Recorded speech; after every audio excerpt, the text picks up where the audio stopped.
Bonsoir Valérie Jodor, vous êtes gestionnaire du parc automobile au sein du service achat chez ISTA. ISTA, c'est quoi le secteur d'activité? Vous êtes dans C'est l'énergie renouvelable, le comptage de l'eau et du chauffage en immeuble collectif uniquement. D'accord. Votre parc, c'est combien de véhicules gérés? 521 véhicules, 20% en véhicules de fonction et 80% en véhicules utilitaires, dont 10 de roues. D'accord. La part des véhicules électriques, je crois que vous avez un seul véhicule. Un seul véhicule hybride pour le moment, c'était un test sur un véhicule de fonction et on tend à le développer là avec la nouvelle norme WLTP.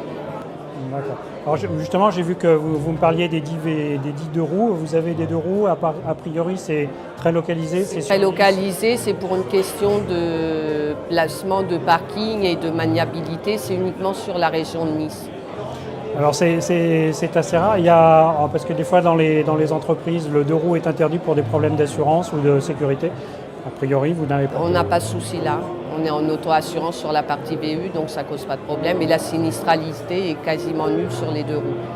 La transition du diesel à l'essence pour les petits modèles, c'est quelque chose comment vous voyez ça, comment vous le vivez? C'est compliqué, vous l'avez? Pour les véhicules de fonction, c'est assez simple avec les hybrides qui se mettent en place ou l'hydrogène qui va arriver.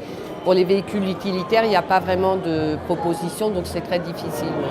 Alors, il y a quand même des gammes de fourgons aujourd'hui électriques qui viennent d'arriver. Il y a les petits fourgons, il y a les gros. Mais l'électrique, c'est pas encore assez.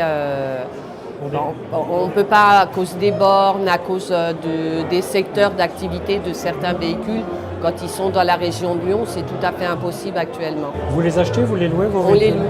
Ah oui, donc les valeurs résiduelles, les véhicules électriques, c'est compliqué aujourd'hui. La mise en application des nouvelles normes d'homologation WLTP. Donc aujourd'hui, ça a une part importante dans la décision de votre car policy. Tout à fait, oui, elle mène à changer pratiquement tout le catalogue de véhicules.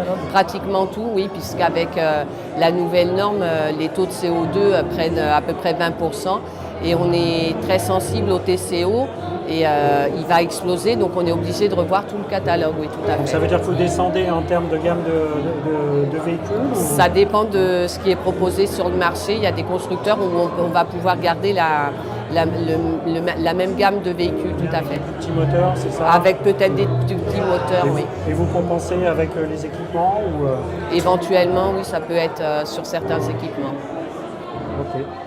Et au-delà de la dernière question, au-delà de la simple gestion de parc, on dit que le métier de gestionnaire de parc va évoluer vers le métier de gestionnaire de la mobilité. Alors, dans la gestion du déplacement global des collaborateurs, les gestionnaires de parc, on les écoute, on les interroge ou pour l'instant, ils sont encore... Pour l'instant, on est encore assez loin, on n'est pas encore interrogé, mais je pense qu'il faudra y venir aussi puisque...